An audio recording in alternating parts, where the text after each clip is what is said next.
네, 다양한 시선으로 텍스트의 깊이를 탐구하는 담론의 장에 오신 것을 환영합니다. 오늘 저희가 다룰 인물은 현대 일본 문학의 패러다임을 완전히 바꾼 거장이죠. 이른바 사회파 미스터리라는 거대한 물결을 만들어낸 마스모토 세이초입니다. 평생 450여 권이라는 정말 방대한 작품을 남긴 그는 1950년대 이후 일본 사회의 급격한 변화와 그 이면에 숨겨진 어두운 그림자를 아주 예리하게 포착해냈습니다. 아, 정말 그렇죠. 일본 대중문학, 특히 추리소설의 역사는 마스모토 세이초 이전과 이후로 나뉜다고 해도 과언이 아닙니다. 지금도 저희 추리소설 잡지사로 들어오는 수많은 신인 작가들의 원고를 보면요. 세이초가 만들어 놓은 문법이 얼마나 깊게 뿌리 내려 있는지 매번 실감하게 되거든요. 맞습니다. 그래서 오늘 저희가 나눌 핵심적인 질문이 더욱 중요해지는 것 같습니다. 마스모토 세이초가 남긴 가장 위대한 유산의 본질을 과연 어디에 두어야 할 것인가? 즉, 그의 작품을 사회적 모순과 권력의 부조리를 고발하기 위한 사실주의 문학으로 보아야 할까요?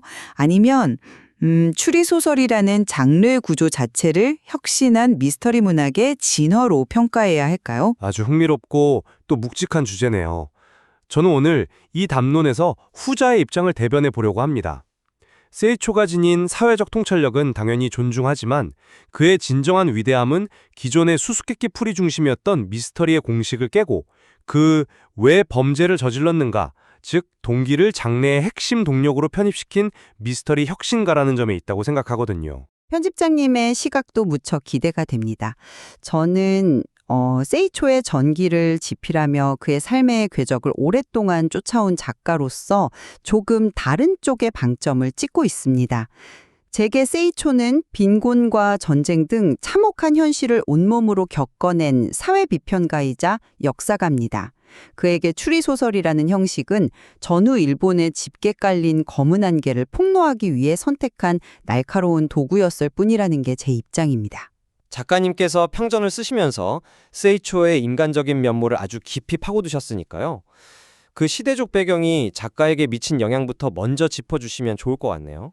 네, 좋습니다. 세이초의 문학을 온전히 이해하려면 그가 통과해온 뼈저린 삶의 경험들을 반드시 들여다보아야 합니다. 그는 1909년 빈곤한 노동자 가정에서 태어나서 제대로 된 정규 교육조차 받지 못했습니다. 고등소학교를 졸업하자마자 바로 생업에 뛰어들어야 했죠. 40살이라는 늦은 나이에 데뷔하기 전까지 인쇄소 직공으로 일하고 다이하치구루마라고 불리는 그 무거운 짐수레로 끌며 밑바닥 삶을 전전했습니다.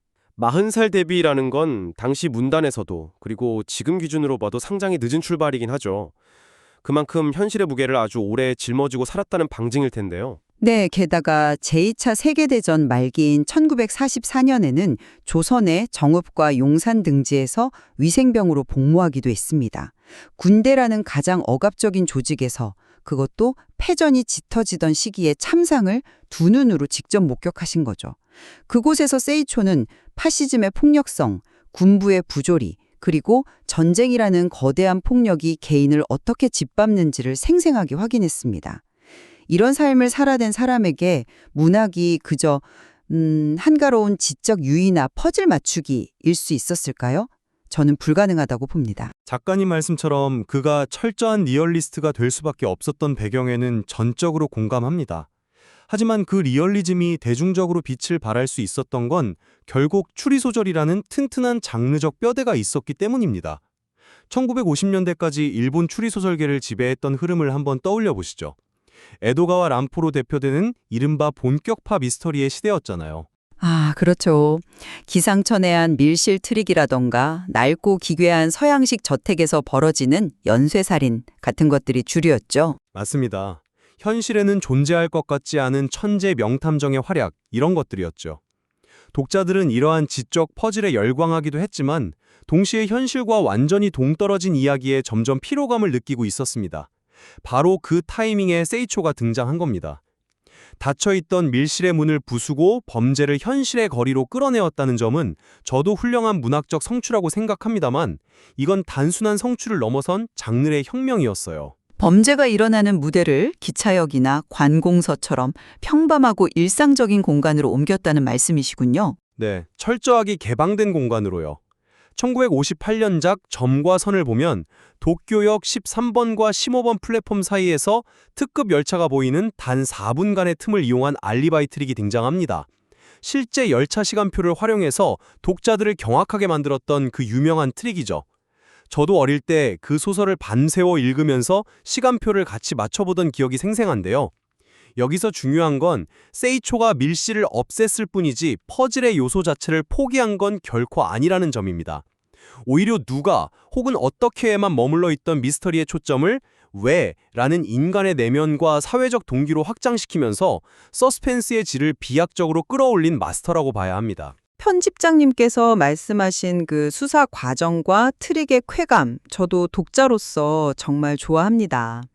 하지만 전기 작가의 시선으로 보면 그 동기라는 것이 단순히 퍼즐을 완성하기 위한 장르적 부품이 아니라는 점을 강력히 주장하고 싶습니다. 퍼즐의 부품이 아니라면 정확히 어떤 의미로 읽어야 할까요? 그것은 구조적 폭력에 대한 처절한 고발 그 자체입니다. 세이초의 최고 걸작 중 하나로 꼽히는 모래그릇을 예로 들어보겠습니다. 이 작품에서 전도 유망한 천재 음악가가 자신을 거두어준 은인을 잔혹하게 살해합니다. 왜 그랬을까요? 단순히 자신의 성공을 방해해서가 아닙니다. 과거의 신분을 숨기기 위해서였죠. 그 과거라는 게 바로 한센병 환자인 아버지와 함께 겪어야 했던 사회의 차별이었고요. 한센병이라는 이유로 마을에서 쫓겨나서 어린 아들과 아버지가 거지 행색을 하며 눈보라치는 길을 떠돌아야 했던 그 가혹한 차별과 멸시의 역사입니다. 이것이 어떻게 추리소설의 단순한 살인 동기로만 소비될 수 있겠습니까? 범인의 심리를 묘사하는 그 처절한 과정은 미스터리적 흥미를 완전히 넘어서서 인간 소외와 일본 사회의 잔혹한 계급주의를 찌르는 숙문학적 비극입니다. 모래그릇에 담긴 그 사회적 메시지의 깊이와 슬픔은 저도 부인할 수 없습니다. 하지만 작가님, 이렇게 한번 생각해 보시죠. 독자가 그 무겁고 끔찍한 비극의 진실에 도달하기까지 수백 페이지를 쉼없이 읽게 만드는 동력은 과연 어디서 나올까요? 글쎄요, 범인에 대한 연민이나 서사 자체가 가진 흡입력 아닐까요? 살인사건의 피해자가 남긴 단어, 도호크 사투리로 들렸던 카메다라는 단 하나의 단서를 쫓아 형사가 전국을 발로 뛰지 않습니까? 형사가 동북지방을 헤매다가 결국 그 사투리가 시마네 현의 특정 지역 억양과 같다는 걸 밝혀내는 과정은 참 인상적이긴 했죠. 바로 그 지점입니다. 형사가 하나하나 단서를 짜맞추고 헛걸음을 반복하다가 마침내 진실의 조각을 찾아내는 그 치밀한 구조가 없었다면 아무리 훌륭한 사회적 메시지도 대중에게 가닿지 못했을 겁니다. 현대 미스터리의 거장인 미야베 미유키의 화차나 히가시노 게이고의 용의자 X의 헌신 같은 작품들이 세이초의 적자라고 평가받는 이유가 뭔지 아십니까? 단순히 사회 비판을 담아서가 아니에요. 세이초가 확립해놓은 이 완벽한 장르적 뼈대 위에서 범죄의 동기와 트릭을 결합해내는 기술을 계승한 거죠. 결국 그가 만든 구조가 메시지를 살린 겁니다. 메시지를 전달하기 위해 훌륭한 구조를 짰다는 점은 저도 전적으로 동의합니다. 하지만 세이초가 단순히 픽션의 영역, 그러니까 미스터리의 작법에만 머물지 않았다는 사실을 우리는 기억해야 합니다. 그가 문학적 성공 이후 곧바로 어떤 작업에 뛰어들었는지 아십니까? 논픽션과 역사탐구 작업이었죠. 세이초는 일본의 검은 안개라는 논픽션을 통해 제2차 세계대전 직후 미군 정하에서 벌어졌던 의문의 사건들을 직접 파헤치기 시작합니다. 1949년에 일어난 시모야마 국철 총재 변사 사건을 아실 겁니다. 네. 경찰은 자살로 종결하려 했지만 세이초는 방대한 자료조사를 통해 타살 의혹을 제기했던 그 사건 말씀이시죠. 맞습니다. 타살이며 그 배후에 미군정의 정보기관이 얽혀 있다는 날카로운 주장을 제기했죠. 제국운행 사건에서 731 부대의 그림자를 추적했던 것도 같은 맥락이고요. 게다가 쇼와사 발굴을 통해서는 1936년에 일어난 청년 장교들의 쿠데타 미수 사건인 2.26 사건의 은폐된 진실을 무려 7년에 걸쳐 끈질기게 추적했습니다. 작가님, 죄송합니다. 편집장님, 이런 행보를 보십시오. 세이초에게 역사는 단순히 소설의 배경이나 박제된 과거가 아니었습니다. 그 자체가 살아있는 추리의 대상이었고 국가 권력이라는 거대 조직의 폭력을 해부하려는 치열한 저널리즘이었습니다. 그에게 미스터리 기법은 진실 추구라는 숭고한 목적을 위한 수단이었을 뿐입니다. 작가님께서 제시하신 사실관계는 정확합니다. 하지만 그 사실들을 편집자의 눈으로 보면 완전히 다른 프레임이 짜집니다. 세이초의 논픽션조차도 철저하게 추리소설의 기법으로 재구성되었기 때문에 비로소 대중적 파급력을 가질 수 있었던 거거든요. 논픽션의 추리 기법을 썼기 때문에 파급력이 컸다. 조금 더 자세히 설명해 주시겠습니까? 일본의 검은 안개에서 시모야마 사건을 다룰 때 세이초가 취한 방식을 보세요. 그는 딱딱한 역사 교과서처럼 서술하지 않았습니다. 마치 소설 속의 명탐정이 현장에 흩어진 단서를 모아 진범을 지목하듯 방대한 자료들을 논리적으로 직조해 나가며 독자와 함께 긴장감을 유발합니다. 다시 말해 권력의 거대한 음모라는 사회적 밀실을 해체하기 위해 미스터리의 플롯을 역사 서술에 차용한 것이죠. 이는 세이초가 미스터리 장르를 단순한 수단으로 폄하한 것이 아니라 현실 세계의 거대한 미제 사건을 해명하는 데에도 미스터리의 방법론이 가장 탁월한 도구임을 스스로 입증한 셈입니다. 역사를 한 편의 스릴러처럼 읽히게 만들었다는 것, 이 압도적인 장르의 확장성이야말로 세이초의 본질 아닐까요? 역사를 스릴러처럼 읽히게 한 능력이 탁월하다는 편집장님의 분석은 아주 흥미롭습니다. 하지만 그 논리에 온전히 동의하기는 어렵군요. 왜냐하면 세이초 스스로가 지적 유희나 게임으로서의 미스터리를 얼마나 혐오했는지 보여주는 결정적인 역사적 장면이 있기 때문입니다. 아, 혹시 1977년의 그 유명한 만남을 말씀하시는 건가요? 네, 맞습니다. 미국 황금기 미스터리의 거장인 엘러리 퀸이 일본을 방문했을 때 세이초와 가졌던 대담 말입니다. 당시 두 거장의 만남은 엄청난 화제였죠. 그때 엘러리 퀸이 세이초 면전에서 이렇게 주장했습니다. 추리소설은 일종의 지적 게임이다. 사회파적 리얼리즘은 이제 진부해졌다. 미스터리의 본질은 복잡한 상황과 우애의 트릭이다. 라고요. 엘러리 퀸다운 아주 확고한 장르관이네요. 본경 미스터리의 상징 같은 인물이니까요. 그렇습니다. 하지만 이에 대해 세이초가 어떻게 응수했는지 기억하십니까? 그는 엘러리 퀸이 극찬한 서양의 본경 미스터리들에 대해 의외성만 노렸을 뿐 인간의 피와 땀이 밴 범죄의 동기가 전무하다. 인간에 대한 보편성이 없다고 정면으로 혹평했습니다. 상당히 날선 비판이었죠. 세이초는 범죄를 지적 유희로 소비하는 엘러리 퀸식의 이른바 안락의자 탐정 태도를 강하게 질타하며 현실의 모순과 분리된 미스터리는 생명력이 없다고 단언했습니다. 제가 전기를 쓰며 수집한 당시의 기록들을 보면 세이초는 자신의 정체성을 장르의 유희적 속성이 아니라 철저하게 현실 세계에 뿌리박은 리얼리즘에 두고 있었음이 명백합니다. 그 대담에서 세이초가 보인 단호한 태도는 미스터리 역사에서도 아주 중요한 장면이죠. 하지만 작가님, 그 강력한 주장 이면에 우리가 반드시 짚고 넘어가야 할 또 다른 역사적 맥락이 있습니다. 세이초가 현실의 리얼리즘을 강조했다고 해서 추리소설의 뼈대인 수수께끼 풀이를 가볍게 여겼을까요? 절대 그렇지 않습니다. 사회파 추리소설이 붐을 일었던 1960년대 중반의 상황을 말씀하시려는 것 같군요. 네, 정확히 그 시기입니다. 세이초의 압도적인 성공 이후에 일본 문단에는 이른바 가짜 사회파들이 우후죽순 등장했습니다. 트릭이나 논리적인 추리 과정은 아예 쏙 빼버리고 얄팍한 관료주의 비판이나 부패한 정치인 이야기, 자극적인 풍속 묘사만 잔뜩 늘어놓은 질 낮은 소설들이 사회파 미스터리라는 이름표를 달고 남발되었죠. 맞습니다. 당시 출판계에 그런 류의 아류작들이 쏟아지면서 장르의 질이 떨어졌던 건 사실입니다. 그때 이 현상을 가장 신랄하게 앞장서서 비판한 사람이 누구였습니까? 바로 세이초 본인이었습니다. 그는 에세이, 사회파의 환상 등을 통해 추리소설이 본연의 성격을 잃고 있다.